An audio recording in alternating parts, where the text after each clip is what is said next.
पारिस्थितिकी तंत्र बोलते हैं अपन इकोसिस्टम को। बायोडायवर्सिटी को हिंदी में बोलते हैं जैव विविधता। क्या बोलेंगे? जैव विविधता। और इन्वायरमेंट मतलब अपना पर्यावरण। ठीक है, ओके। तो ये 4 चैप्टर आपको पढ़ने हैं, तो हेडिंग डाल दो। ये जो दोनों वर्ड हैं, एक वर्ड तो है अपने पास में पारिस्थितिकी और एक वर्ड है अपने पास में पारितंत्र। ये दोनों चीजें एक हैं या अलग अलग है, ये बताओ पहले भाई। अलग अलग लिखिए तो अलग अलग होगी। इन दोनों के अंदर बहुत छोटा सा डिफरेंस होता है, बहुत छोटा सा डिफरेंस है। ठीक है, ओके। शब्दों के अंदर तो छोटा है लेकिन अर्थ में बहुत बड़ा डिफरेंस है। ठीक है, बहुत छोटा सा डिफरेंस है शब्दों के अंदर, इन दोनों के अंदर। ठीक है, तो स्टार्ट में यहीं से करूंगा कि ये क्या है और ये क्या है, इनमें क्या डिफरेंस है, क्या मतलब होता है इन चीजों का। ठीक है, सबसे पहले अपन इन वर्ड्स का मतलब देखेंगे कि क्या होते हैं ये चीज। तो मुझे एक बात बताओ कि अपन इस पृथ्वी का कोई भी एक एरिया ले लें। आपकी इच्छा हो कोई जंगल का एरिया ले लो, आपकी इच्छा हो कोई आप अपने खेत का एरिया ले लो। मतलब अपन एक काम करते हैं कि इस पृथ्वी का कोई भी एक एरिया अपन ले लेते हैं। ठीक है, तो मैंने ये एक पृथ्वी का एरिया ले लिया और इस एरिया को बोलेंगे एक भौगोलिक क्षेत्र ले लिया मैंने। क्या ले लिया? एक भौगोलिक क्षेत्र ले लिया है मैंने। मतलब भौगोलिक क्षेत्र का मतलब होता है इस पृथ्वी का कोई भी एक टुकड़ा ले लो आप। ठीक है, इस धरती का कोई भी एक टुकड़ा ले ले। जैसे मान लो मैंने कोई जंगल का टुकड़ा ले लिया। क्या ले लिया? जंगल का टुकड़ा ले लिया। तो आप इस जंगल के टुकड़े में क्या चीज देख पाओगे, मुझे ये बताओ। क्या दिखाई देंगे आपको, बताओ। ये पेड़ पौधे जीव जंतु, ये सारे के सारे, इनको सजीव बोल दूं क्या मैं? ये सारे के सारे क्या हैं? सजीव हैं क्या? ओके। और सजीव हैं तो इन्हें मैं जीव भी बोल सकता हूं कि ये जीव हैं। और सजीव को जैविक घटक भी बोला जाता है। सजीव को ही क्या बोल सकते हैं अपन? जैविक घटक भी बोलते हैं। सजीव को ही क्या बोलते हैं अपन? जैविक घटक भी बोलते हैं। तो ये जितने भी अपन को यहाँ पे मिल रहे थे, जीव जंतु पेड़ पौधे पक्षी, इनको या तो आप एक शब्द में बोल दो सजीव मिलेंगे, या बोल दो जीव मिलेंगे, या बोल दो जैविक घटक मिलेंगे। इनका मतलब ये सारी चीजें हैं। ठीक है, ये जितनी भी चीजें अपन ने यहाँ पे लिखी है, प्रकाश जल मृदा वायु तापमान, ठीक है, ये सारी की सारी क्या निर्जीव है क्या भाई? इनमें जीव थोड़ी है। ये सारी की सारी कैसी हुआ करती है? निर्जीव हुआ करती। इसको थोड़ा बड़ा कर लेते हैं अपन।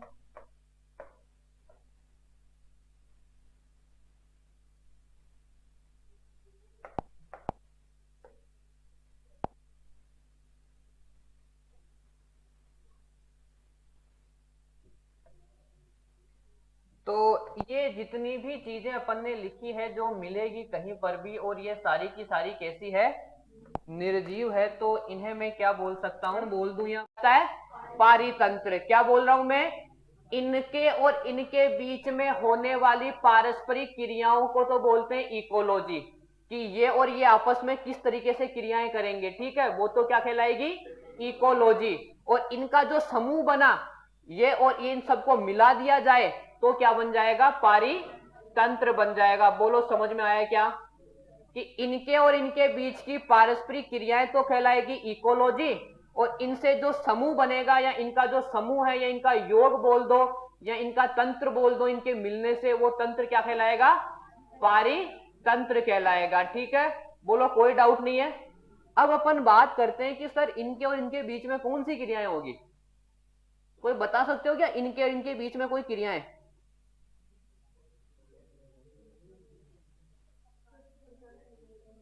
तो बहुत सी क्रियाएं हैं इनके और इनके बीच में होने वाली। जैसे अगर मैं बात करूं कि इस वायु से क्या ये जीव जंतु श्वसन लेंगे क्या? तो हो रही इनके बीच में क्रिया। ये पेड़ पौधे क्या प्रकाश संश्लेषण करेंगे क्या? हो रही है क्रिया। और भी मैं कुछ ऐसी क्रियाएं बताता हूं जो आप को बड़ी सी नजर आएगी और वास्तव में बोलूंगा कि सर होता है ऐसा। ठीक है, तो और कौन कौन सी क्रियाएं इनमें हो सकती है, आज अपन उन्हीं की बात करते हैं। जैसे अगर बात बोलूं तो एक ऋतु आती है जिसका नाम है बसंत। क्या नाम है? बसंत। नाम सुने हुआ है? ठीक है। ये बसंत ऋतु लगभग कब आती है? लगभग आपके फरवरी मार्च के समथिंग ये ऋतु आती है, और इस ऋतु के अंदर एक बहुत ही सुंदर घटना होती है। क्या होते हैं भाई? पेड़ पौधों के नए पत्ते आ जाते हैं और नए नए फूल खिलते हैं क्या? ओके, चलो कोई बात नहीं, खिलने दो इनको। एक और ऋतु आती है जिसका नाम कहा जाता है पतझड़ या ऑटम सीजन बोलते हैं इसको। और पतझड़ ऋतु लगभग आपके मिड अक्टूबर से लेकर के मिडाइवल दिसंबर तक रहती है। ठीक है, ओके। थोड़ा बहुत चेंजिंग 10-15 दिन का चलता है इनके अंदर। ठीक है, क्योंकि अपना जो इंडिया है वो बहुत बड़ी कंट्री है क्या, तो हर एरिया के अंदर इसमें थोड़ा डिफरेंस चलता है। ठीक है, तो ये वाली जो ऋतु आती है जब क्या होता है, पेड़ पौधों के पत्ते झड़ जाते हैं या गिरते हैं। ठीक है, ओके। तो ये चीज तो सभी ने देखी है, बसंत में फूल खिलते हैं और पतझड़ में पत्ते जो होते हैं वो गिर जाते हैं। ठीक है, चलो। तो मुझे एक बात बताओ कि बसंत में तो फूल क्यों खिलते हैं और पतझड़ में पत्ते क्यों गिरते हैं?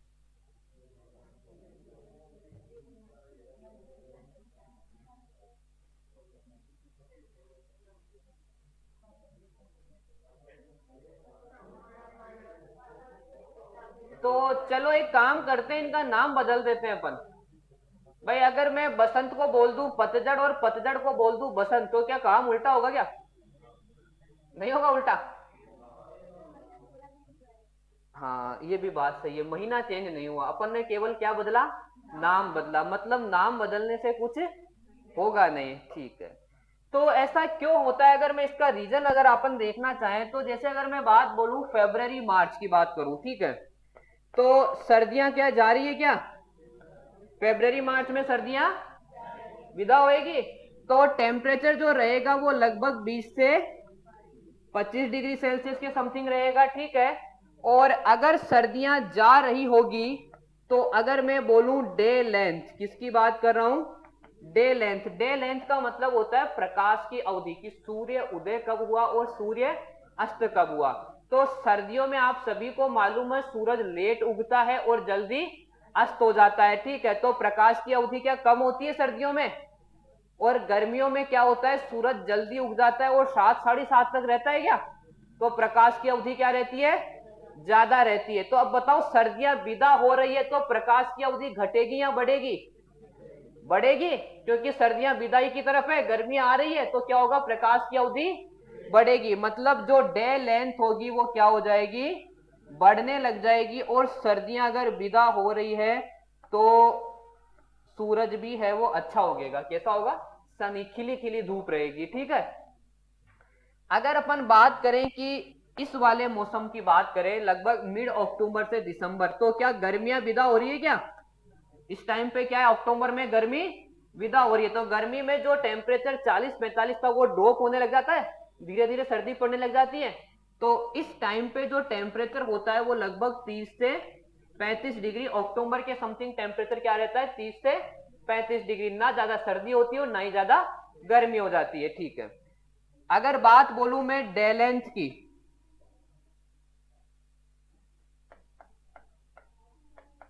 तो सर्दियां आ रही है तो अब धीरे धीरे डे लेंथ क्या कम हो रही है क्या? देखो अभी 6 बजे अंधेरा हो रहा है, थोड़ी दिनों बाद में 5:45 अंधेरा होने लग जाएगा, तो डे लेंथ क्या हो रही है? कम हो रही है। तो इस टाइम पे डे लेंथ क्या हो जाएगी? कम। और धूप में भी वो खिलखिलापन या वो तेजी अब धीरे धीरे गायब होने लग जाएगी। ठीक है, 10-11 बजे तक क्या धूप आती नहीं है, जबकि गर्मियों में 10-11 बजे पसीना लग जाते हैं। तो लो सनी रहेगा, सूरज भगवान भी क्या रहेंगे? लो रहेंगे। ठीक है, तो क्या यही अंतर है क्या? क्या दोनों ही सीजन में क्या ये अंतर है क्या? तो मुझे बताओ, जब टेम्परेचर 20 से 25 हो, डे की लेंथ बढ़े और सूरज अच्छा खिलेगा, तो पेड़ पौधों ने क्या कर दिए? फूल खिला दिए। और जब टेम्परेचर 30 से 35 था, डे लेंथ कम हो रही थी, सूरज थोड़ा कम उग रहा था, तो पत्ते क्या हो गए? गिरने लग गए। ठीक है, तो पेड़ पौधों की जो फूल खिलने और पत्ते गिरने वाली जो चीजें हैं वो किस पे डिपेंड कर रही है, मुझे बताओ। क्या टेम्परेचर और लाइट के ऊपर यानी कि प्रकाश पे डिपेंड कर रही है क्या?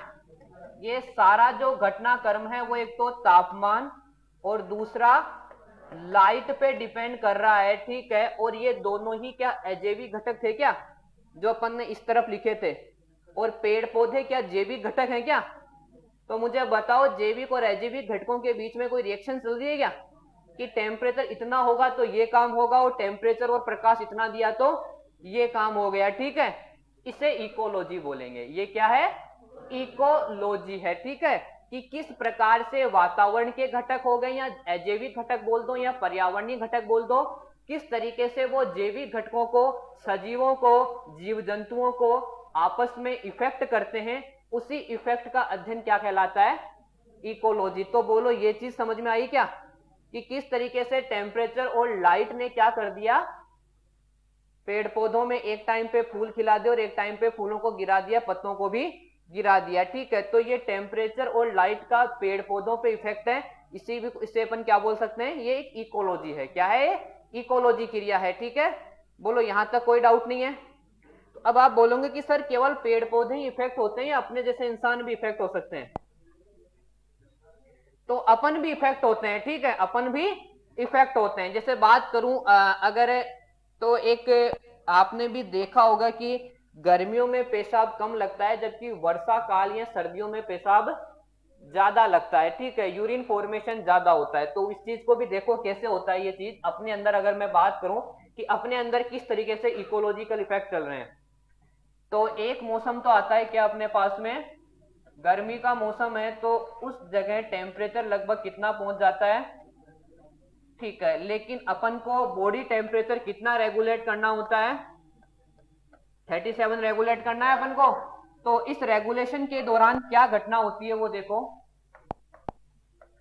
कि अपने शरीर में ब्लड होता है और ब्लड में क्या वाटर पाया जाता है प्लाज्मा के अंदर, ओके। तो और दो ऑर्गन्स को लेके चल रहा हूं, एक तो आपकी स्किन है और एक है अपने पास में किडनी। क्या है? और आपको मालूम है ब्लड पूरी जगह घूमता रहता है, हर भाग में जाता है। अपन को दो ही भागों को लेके चलना इस चीज को समझने के लिए। तो गर्मी के मौसम में टेम्परेचर इन्वायरमेंट का बहुत ज्यादा है, लेकिन बॉडी का क्या 37 रेगुलेट करना है। तो इस दौरान क्या होता है, ब्लड का जो फ्लो होता है वो स्किन की तरफ बहुत ज्यादा बढ़ जाता है। अगर स्किन में ब्लड बहुत ज्यादा जाएगा तो स्किन के अंदर क्या पसीने वाली ग्रंथियां होती है, वो उस ब्लड में से वाटर को निकाल लेगी और क्या बना देगी?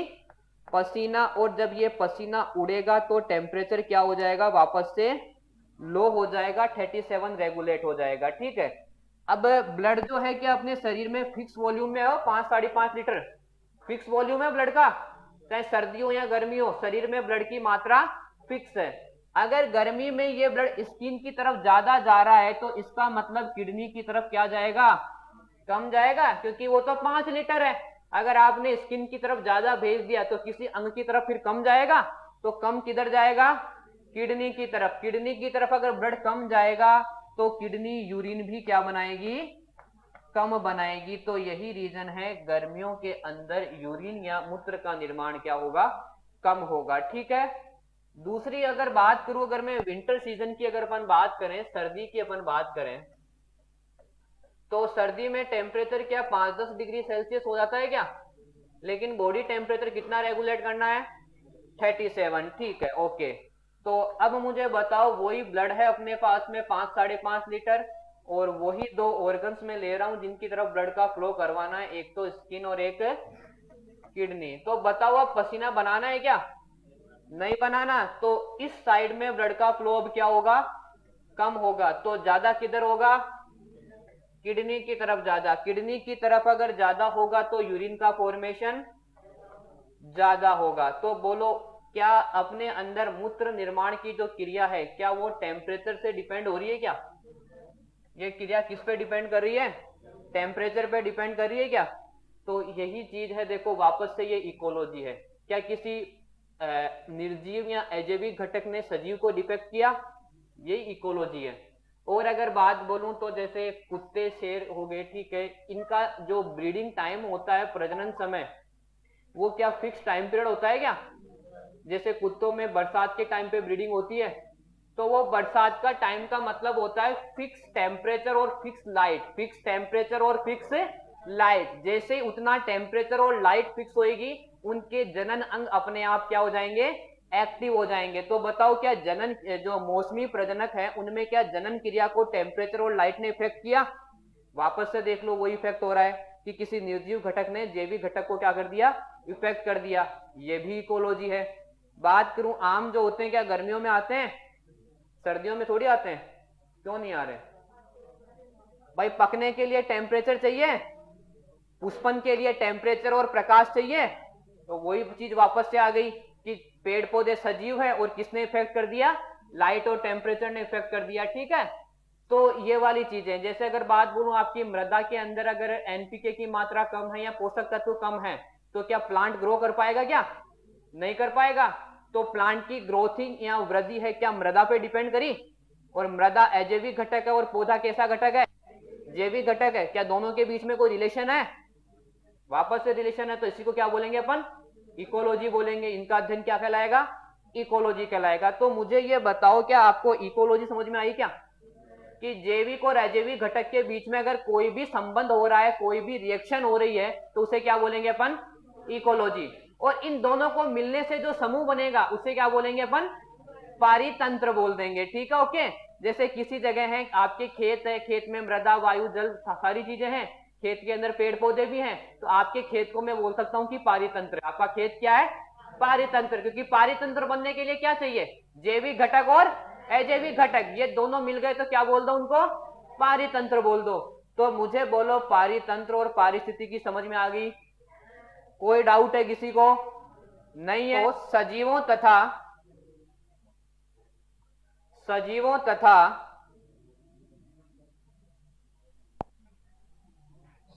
तथा वातावरण के बीच, सजीवों तथा वातावरण के बीच होने वाली पारस्परिक क्रियाओं का अध्ययन, सजीवों तथा वातावरण के बीच होने वाली पारस्परिक क्रियाओं का अध्ययन पारिस्थितिकी कहलाता है, पारिस्थितिकी कहलाता है। अब देखो, इस डेफिनेशन को कई तरीके से तोड़ मरोड़ करके आपके सामने लिखा जा सकता है। जैसे अगर मैं बात बोलूं कि अभी अपन ने बोला था कि ये वाले जो घटक थे इनको क्या अपन ने सजीव बोला था, और सजीव को ही अपन ने क्या बोला था, जीव भी बोल सकते हैं, और सजीव को ही मैं क्या बोल सकता हूं, जैविक घटक बोल सकता हूं।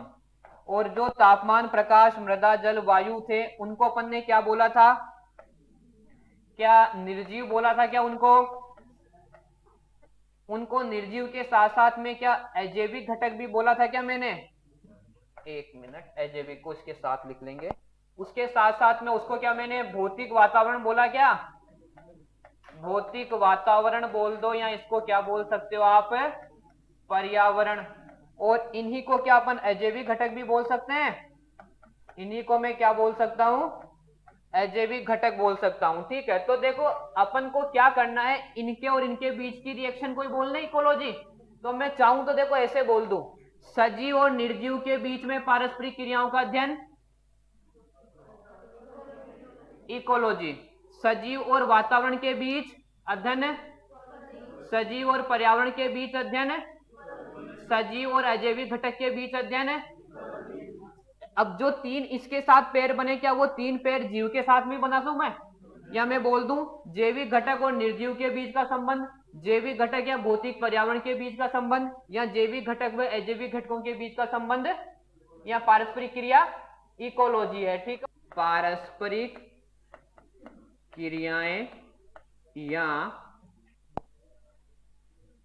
संबंध, तो इनके बीच की पारस्परिक क्रियाएं या इनके बीच का संबंध ही क्या कहलाएगा, इकोलॉजी कहलाएगा। ठीक है, पारितंत्र बोल दो,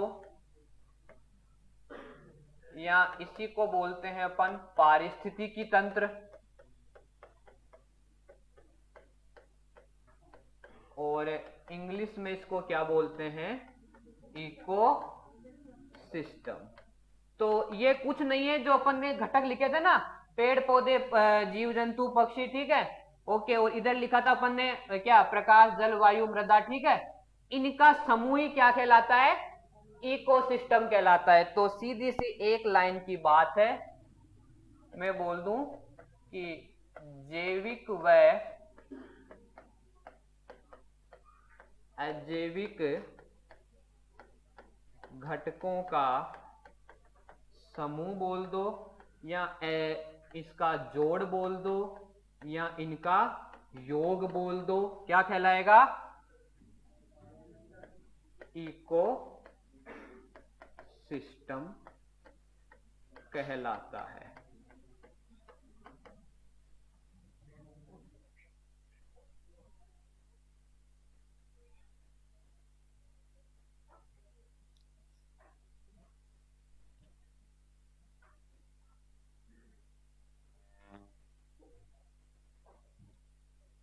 अब जैविक घटक क्या होते हैं, अजैविक घटक क्या होते हैं, ठीक है, ये सब क्लियर है क्या, या वो वाला डायग्राम बनाओगे,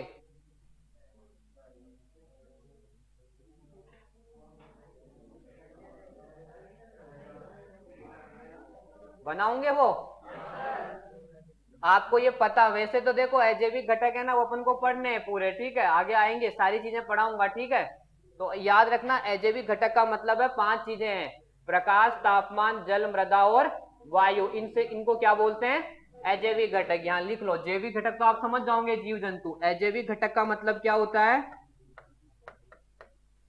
अजैविक घटक में 5 चीजें हैं, प्रकाश, नहीं, पहले नंबर पे तापमान लिखो, सबसे ज्यादा इफेक्ट किसका होता है, तापमान, सबसे मेन कारक होता है तापमान, तापमान, प्रकाश, जल, मृदा व वायु, इन्हें क्या बोलते हैं, अजैविक घटक बोलते हैं। एक तो आई इकोलॉजी आई, और एक टर्म अपने पास में क्या आई, इको सिस्टम आई। इकोलॉजी जो वर्ड है, ये वर्ड देखो कई बुक्स में आता है कि रीटर ने दिया, कई बुक्स बोलती है हकल ने दिया, ठीक है, ओके। तो ये जो वर्ड है वो बेसिकली अपने लेवल तक की जो किताबें आती है उनमें रीटर लिखे हुआ आता है, क्या लिखे हुआ आता है, रीटर लिखे हुआ आता है। तो इकोलॉजी अगर वर्ड पूछ ले, शब्द, तो ये शब्द किसने दिया, रीटर ने दिया, लेकिन इस शब्द को ये समझा नहीं पाया, इस शब्द को ये परिभाषित नहीं कर पाया, ठीक है, ओके। इस शब्द को परिभाषित अगर मैं बोलूं तो वो किसने किया, हकल ने किया, हेकल ने किया, इस शब्द को परिभाषित किया, ठीक है। अगर अपन नेक्स्ट अगर बात करें इस वर्ड से रिलेटेड कि फादर ऑफ इकोलॉजी कौन है, कौन है, कि आपसे पूछे कि इकोलॉजी या पारिस्थितिकी के पिताजी कौन है, फादर ऑफ इकोलॉजी तो कौन है, रीटर है। लेकिन अगर पूछे कि भारतीय पारिस्थितिकी के पिता, कि इंडियन इकोलॉजी के पिता कौन है, कि फादर ऑफ इंडियन इकोलॉजी, तो वो कौन है, रामदेव मिश्रा को अपन ये बोल देंगे। दूसरा जो अपना वर्ड है वो है इकोसिस्टम, और इस वर्ड के लिए कई बार क्वेश्चन पूछा जा चुका है, 2-3 बार एग्जाम्स में आ चुका है कि ये वर्ड किसने दिया, एजी टेंसले ने दिया। और एक और क्वेश्चन पूछा जाता है कि पारितंत्र पारिस्थितिकी के पिता कौन है, father of ecosystem, father of ecosystem ecology, ठीक है, पारितंत्र पारिस्थितिकी के पिता, फादर ऑफ इकोसिस्टम इकोलॉजी। तो इसको भी याद रखना है, यह है ईपी ओडम को बोलते हैं, किसको बोलते हैं, ईपी ओडम को बोलते हैं। तो ये जनरल इंफॉर्मेशन